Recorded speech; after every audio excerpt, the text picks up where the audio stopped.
Hello students. तो देखिए, last lecture में हमने अपने चैप्टर मोल कॉन्सेप्ट में बात की थी अबाउट प्रिसीजन एंड एक्यूरेसी के बारे में हमने बात की थी। उसके बाद हमने बात की थी किसके बारे में, और हमने सिग्निफिकेंट फिगर्स को किस तरह से ऐड किया जाता है और सब्सट्रैक्ट किया जाता है, और डिवीजन और मल्टीप्लिकेशन, वो सारे हमने केस देखे थे और राउंड ऑफ करना आपने सीखा था। ठीक है, चलिए आज हम वहीं से आगे स्टार्ट करते हैं और बात करते हैं अबाउट साइंटिफिक नोटेशंस के बारे में। साइंटिफिक नोटेशंस क्या होते हैं? देखिए, साइंटिफिक नोटेशन की ज़रूरत क्यों महसूस हुई साइंटिस्ट को, क्योंकि आपके साइंस में अगर हम बात करें तो बहुत सारे डिजिट्स या नंबर्स ऐसे होते हैं जो बहुत लार्ज क्वांटिटी तक जाते हैं, और बहुत सारे डिजिट्स ऐसे होते हैं या क्वांटिटी या नंबर्स ऐसे होते हैं जो बहुत स्मॉल डिजिट तक जाते हैं। ठीक है, तो साइंटिस्ट को उनको लिखने में क्या हुई, परेशानी हुई, क्योंकि उनमें एरर होने के चांसेस क्या थे, ज़्यादा थे। ठीक है, जैसे मैं आपको बोलता हूँ एवोगाद्रो नंबर, हम लिखते हैं एवोगाद्रो नंबर Na, इसकी वैल्यू होती है 6.023 इंटू 10⁻23। इस तरह से हम अभी लिखते हैं इसको, लेकिन अगर इसकी ओरिजिनल वैल्यू देखा जाए तो क्या था वो 6.023, फिर आगे 0 0 0 0 आप लगाते जाइए कितने बार तक, 23 टाइम्स तक। पहले इस तरह से इसको यूनिट को लिखा जाता था। ठीक है, अब इसमें हो सकता है किसी साइंटिस्ट ने एक डिजिट जीरो कम लिख दिया, किसी ने हो सकता है एक डिजिट बढ़ा दिया, तो फिर प्रॉब्लम हो जाएगी। ठीक है ना, तो इस तरह की प्रॉब्लम्स आती है। जैसे मैं कहूँ 1 AMU, एक एटम का मास, वो कितना होता है आपके पास 1.67 इंटू 10⁻⁻24 ग्राम। अब इसको मुझे लिखना है, मान लो, तो मैं कैसे लिखूँगा 0.00000 लिखता जाऊँगा, फिर लास्ट में लिखूँगा 167। ठीक है, अब मान लो यहाँ पे बीच में मैंने एक जीरो कम लिख दिया तो भी प्रॉब्लम, एक जीरो हो सकता है बढ़ा दिया तो भी प्रॉब्लम, क्योंकि आपको 26 टाइम इसको लिखना पड़ेगा, 23 टाइम इसको लिखना पड़ेगा, आपसे एरर हो सकती है। ठीक है, तो ऐसी एरर्स ना हो, इसीलिए ही साइंटिफिक नोटेशंस को काम में लिया जाता है। ठीक है, साइंटिफिक नोटेशन, साइंटिफिक नोटेशन, या इसको हम बोलते हैं exponential notation, exponential notation.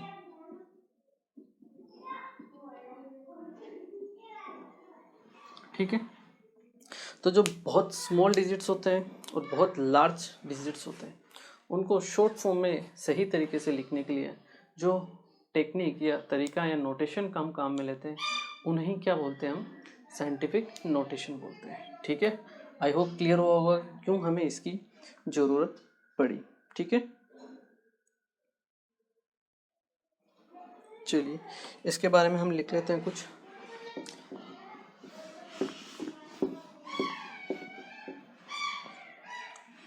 For very big and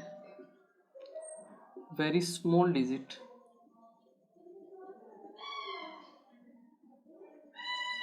ठीक है, we required, ठीक है,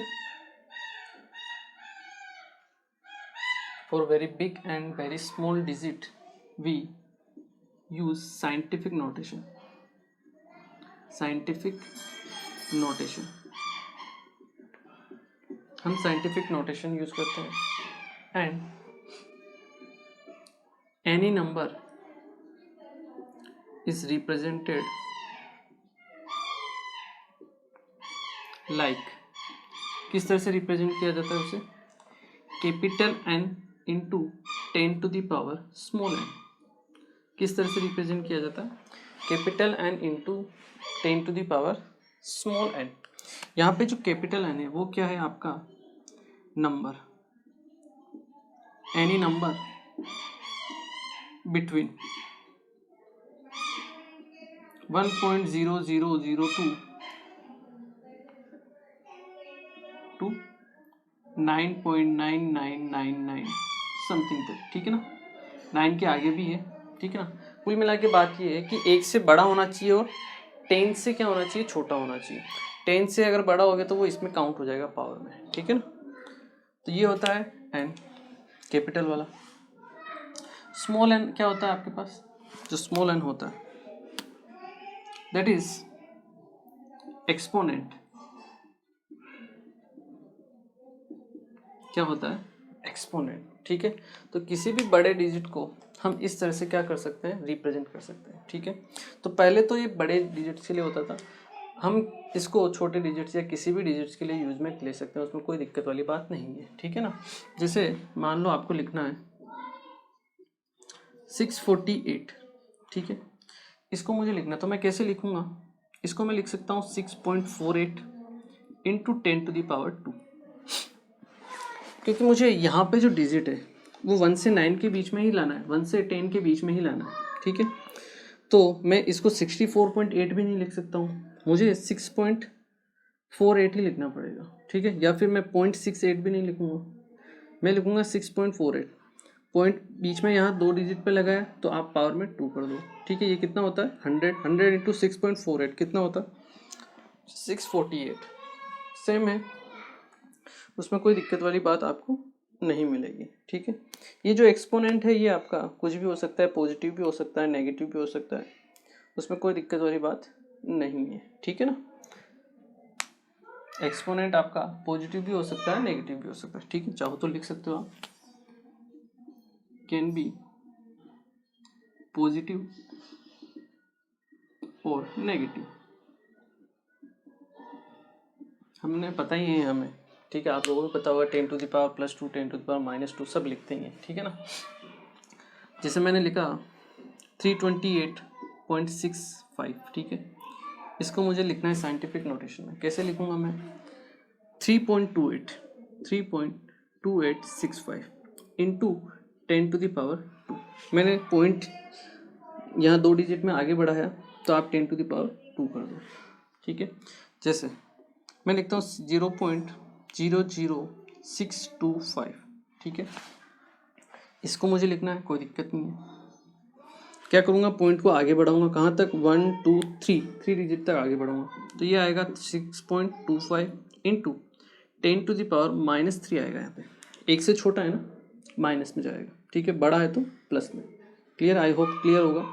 ये आप लोगों को पता ही होगा कि कैसे हम इसको लिखते हैं, ठीक है ना। सिंपल सी चीज़ है, इसमें कोई बड़ी बात नहीं है, क्लियर है।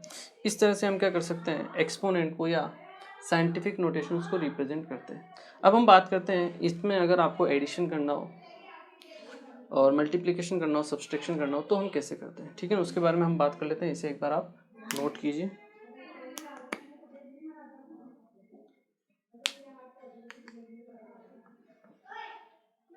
अगर हमें एडिशन और सब्सट्रैक्शन करना है, मान लीजिए साइंटिफिक नोटेशन का एडिशन एंड सब्सट्रैक्शन,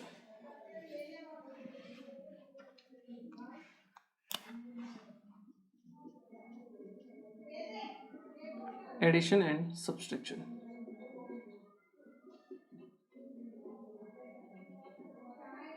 देखिए अगर आपको एडिशन और सब्सट्रैक्शन करना है तो हम क्या करते हैं, जो एक्सपोनेंट है उसकी पावर को क्या रखते हैं, सेम रखते हैं दोनों डिजिट्स में, ठीक है। जो एक्सपोनेंट है, पावर है 10 की पावर, वो क्या होना चाहिए, सेम होना चाहिए, ठीक है। तो ये दोनों जो ऑपरेशंस हैं उनके लिए जो रिक्वायरमेंट है जरूरी, वो क्या है, 10 की पावर जो भी है वो आपका सेम होना चाहिए, ठीक है ना, तभी जाके ऐड होगा। For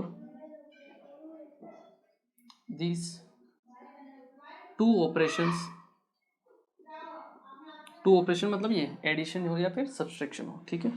for these two operations the numbers of the exponent should be same, ठीक है। जो आपका जो भी आपके नंबर्स हैं उनका जो एक्सपोनेंट है वो क्या होना चाहिए, सेम होना चाहिए, ठीक है। और अगर नहीं है तो आपको उसको थोड़ा चेंज करके सेम करना पड़ेगा, ठीक है ना। The numbers of the exponent should be same. जैसे मैंने लिखा 5.25 इंटू 10⁻² प्लस 1.25 इंटू 10⁻² आपका 2 हो गया। ठीक है, चलिए इसको मुझे ऐड करना है, तो मैं क्या करूँगा, सिंपल सी चीज़ है, दोनों की पावर क्या है, सेम है, कॉमन बाहर आ सकता है, 10⁻² कॉमन बाहर आ सकता है। 5.25 और 1.25 को ऐड करो, कितना आएगा आपके पास, 6.5। तो इसको मैं लिख सकता हूँ 6.5 इंटू 10⁻², सिंपल। ठीक है, जैसे मैं सेम एग्जांपल लेता हूँ, 5.25 इंटू 10⁻², इसमें ऐड करता हूँ आपके 1.25 इंटू 10⁻3। अब देखिए, अब मुझे ऐड करना है, तो मैं क्या करूँगा, यहाँ पे 10⁻² है, यहाँ पे 3 है, तो क्या करूँगा, दोनों में से एक को सेम रखूँगा, या तो 2 को 3 कर दूँ या 3 को 2 कर दूँ, तब जाके आंसर लाना पड़ेगा। ठीक है, मैं क्या करता हूँ, 3 को 2 कर देता हूँ। 3 को 2 करने के लिए मुझे क्या करना पड़ेगा, ये पॉइंट को एक आगे यहाँ सरकाना पड़ेगा। ठीक है, तो इसको मैं तो ऐसे लिखता हूँ 5.25 इंटू 10⁻² प्लस, इसको मैं इस तरह से लिखता हूँ, अगर मुझे 2 से कन्वर्ट करना है तो देखिए, या तो 2 से कन्वर्ट कीजिए, लेकिन अगर हम 2 में कन्वर्ट करेंगे इसको तो 10 से मल्टीप्लाई होगा तो 12.5 हो जाएगा, 12 + 5 17 आ जाएगा। ठीक है, तो वो आपका 10 से बड़ा हो जाएगा। ठीक है, कोई दिक्कत नहीं है। इसको हम क्या करते हैं, इसको 3 में कन्वर्ट कर देते हैं। ठीक है, इसको जैसे मैं 3 में कन्वर्ट करूँगा तो मैं ये जो पॉइंट है ये आगे लगा देता हूँ, 0.525 कर देता हूँ, 10⁻² को मैं कर देता हूँ 10⁻3। इसको इस तरह से मैं लिख सकता हूँ। क्लियर है, चलिए ये सेम रखता हूँ 1.25 इंटू 10⁻3। अब दोनों को ऐड कर दीजिए, 10⁻3 कॉमन आ ही रहा है, 1.25 और 0.525 कितना हो जाएगा, 1.5 1.75 1.250 0.525, तो ये आ जाएगा आपके पास 577 1.775।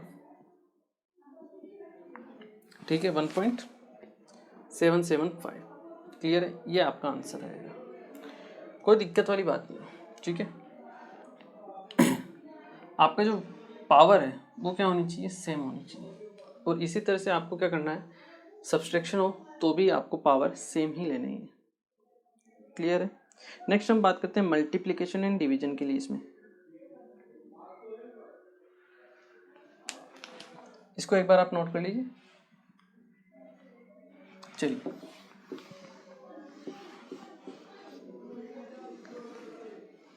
अगर हम बात करें आपके मल्टीप्लिकेशन एंड डिवीजन की, आई होप ये तो ईजी ही है। ठीक है, इसमें मेरे को कुछ ज़्यादा आपको समझाने की ज़रूरत भी नहीं है। Multiplication and division,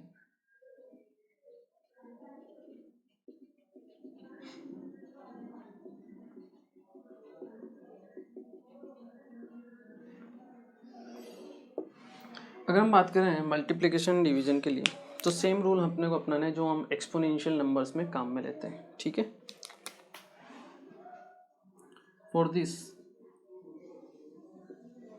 we follow the same rule as we use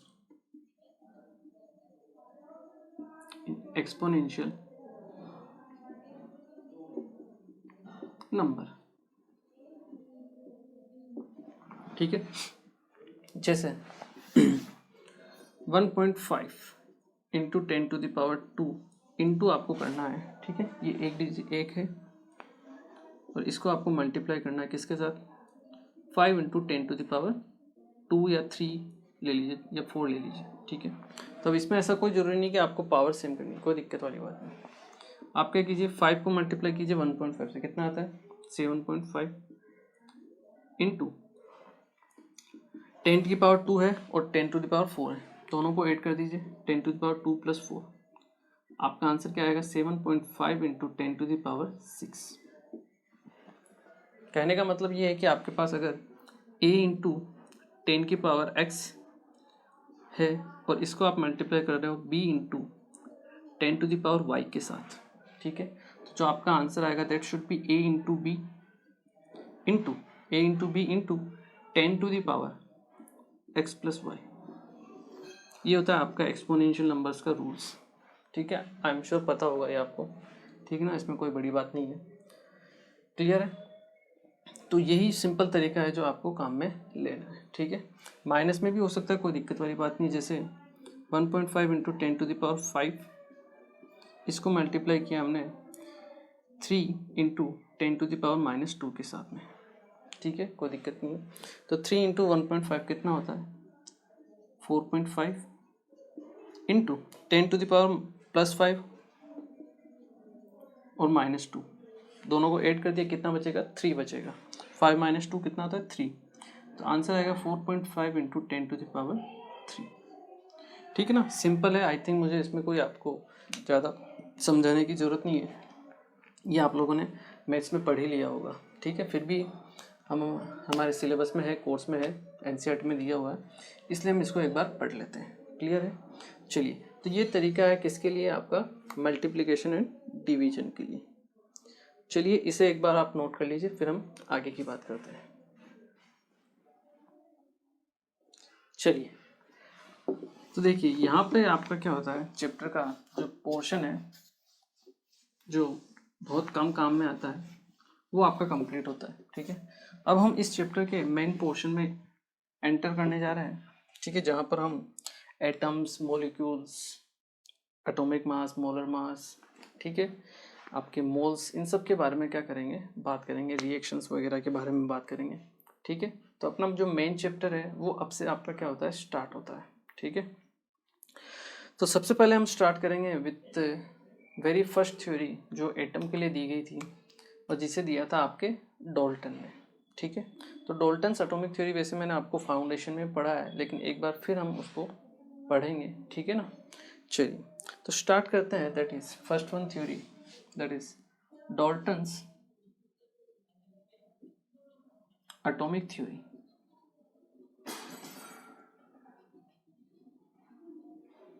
देखिए, अगर हम बात करें डाल्टन्स एटॉमिक थ्योरी, तो ये बहुत पुरानी थ्योरी है, ठीक है। और जो डाल्टन ने उस टाइम पोस्टुलेट्स दिए थे, जो भी बताए थे इस थ्योरी के अकॉर्डिंग, वो सब आज के टाइम में क्या है, सब फेल हो चुके हैं, ठीक है। तो भले ही फेल हो चुके हो, बट थ्योरी जो फर्स्ट टाइम दी थी डाल्टन ने, उसको हम एक बार बिल्कुल पढ़ेंगे ज़रूर कि वो क्या थी थ्योरी, ठीक है ना। चलिए, और उसके जो फेलियर के रीज़न है वो भी हम डिस्कस करेंगे कि क्यों फेल हुई है वो आपकी थ्योरी।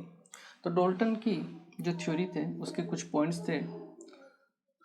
आप डाल्टन ही वो साइंटिस्ट था जिसने सबसे पहले एटम को डिफाइन किया था, ठीक है। जो सबसे स्मॉलेस्ट इनडिविजिबल पार्टिकल होता है उसे हम क्या बोलते हैं, एटम। ये सबसे पहले किसने बताया था, आपके डाल्टन ने बताया था, ठीक है। तो ये इंपॉर्टेंट चीज़ है। तो इसके बारे में हम कह सकते हैं कि जो डाल्टन ने बोला था that matter, every matter is made up of small indivisible particles called atoms। ये सबसे पहले उसने बोला था, ठीक है, कि जो आपका मैटर है वो इनडिविजिबल पार्टिकल से बना हुआ है, जिसे हम क्या बोलते हैं, आपका एटम बोलते हैं, ठीक है। तो इसके कुछ पोस्टुलेट्स थे या उसकी थ्योरी के जो पॉइंट्स हैं, पॉइंट्स जो उसने लिखे थे वो हम लिखते हैं। और यहाँ हम लिखते हैं reasons for failure, reasons for failure, ठीक है, कि क्या उसके रीजन्स थे और उसके क्या पॉइंट थे, उनके बारे में हम बात करते हैं। चलिए, तो अगर हम बात करें इसमें, जो फर्स्ट पॉइंट उसने दिया था that is atom is indivisible, atom is indivisible, ठीक है, यही बोला था। जबकि हमें पता है एटम डिविजिबल होता है, प्रोटॉन, इलेक्ट्रॉन, न्यूट्रॉन, पाई, मेसॉन, अभी तो बहुत सारे नए नए आपके स्मॉल पार्टिकल्स क्या है, डेवलप मतलब डिस्कवर होते जा रहे हैं, ठीक है। तो हम ये कह नहीं सकते कि जो एटम है वो सबसे स्मॉलेस्ट पार्टिकल है, बिल्कुल गलत है ये। तो इसके फेलियर का रीज़न क्या था, प्रेजेंस ऑफ सब atomic particles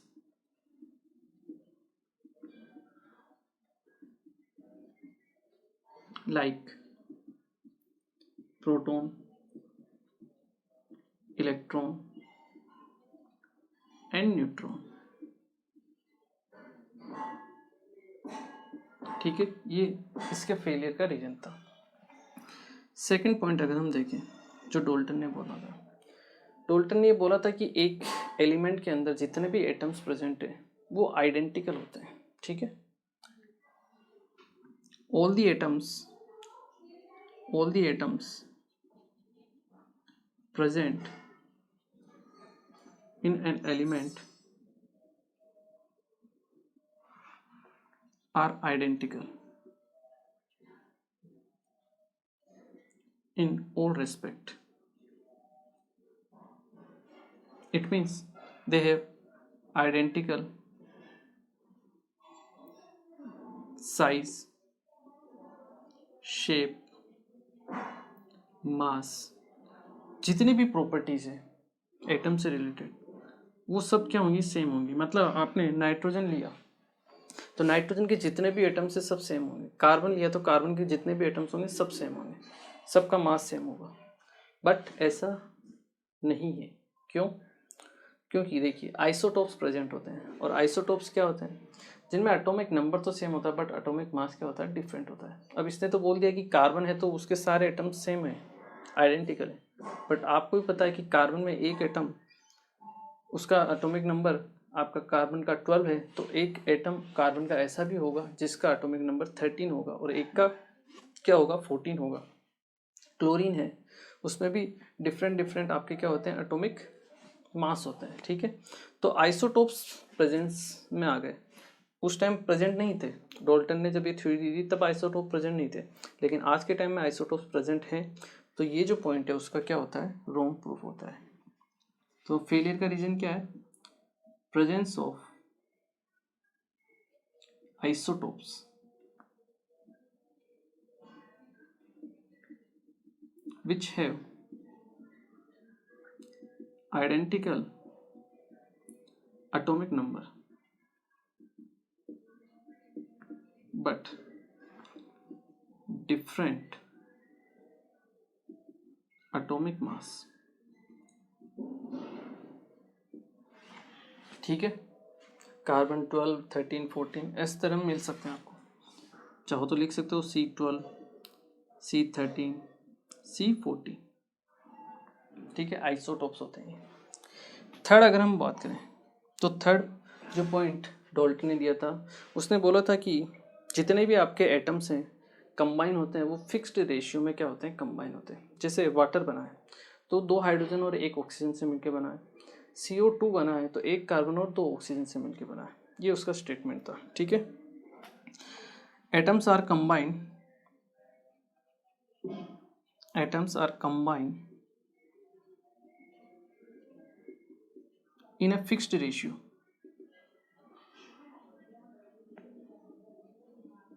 to form a compound। एक कंपाउंड बनाने के लिए जो एटम्स है वो फिक्स्ड रेशियो में क्या होते हैं, कंबाइन होते हैं। पर ये स्टेटमेंट भी रॉन्ग है। क्यों? क्योंकि कुछ नॉन स्टोइकोमेट्रिक टाइप के कंपाउंड्स भी प्रेजेंट होते हैं। Presence of non stoichiometric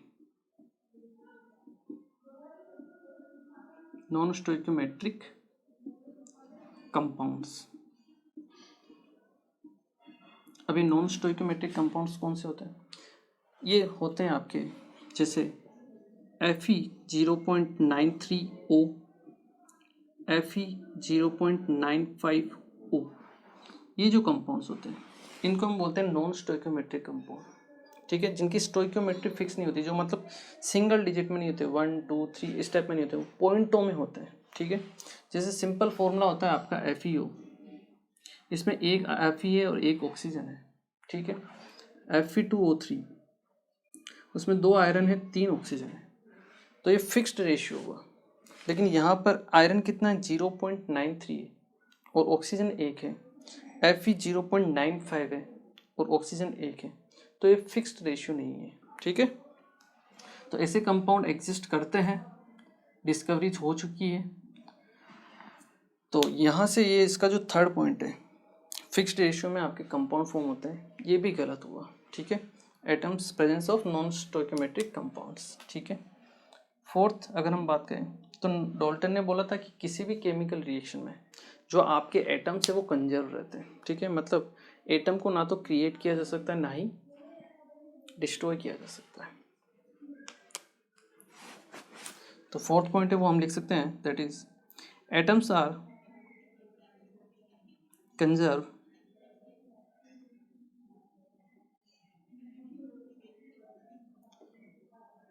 during a chemical reaction.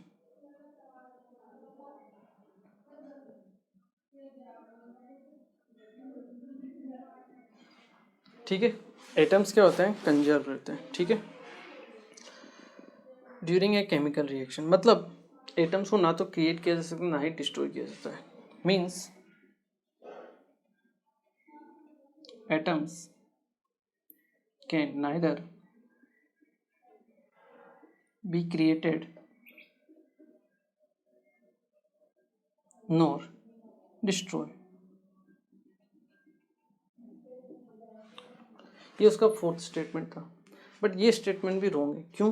क्योंकि आज के टाइम में आपकी होती है न्यूक्लियर रिएक्शंस। क्या होती है? Nuclear reactions.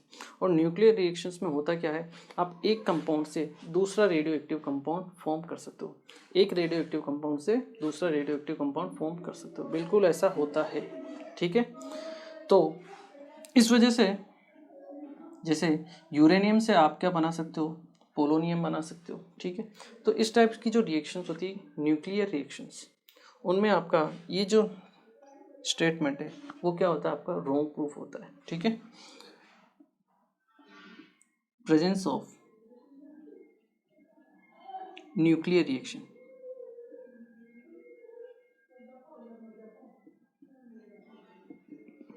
ठीक है। तो ये आपके चार उसके स्टेटमेंट थे। इसके अलावा एक और स्टेटमेंट था कि डिफरेंट एलिमेंट्स जो होते हैं उनके एटम्स डिफरेंट होते हैं, वो ठीक है, वो सही है, कोई दिक्कत वाली बात नहीं है। तो ये आपके चार पॉइंट हैं इसके डाल्टन्स के जो इम्पोर्टेंट है, और ये चार रीज़न है उनके फेलियर के। क्लियर है? चलिए इसे एक बार आप नोट कीजिए।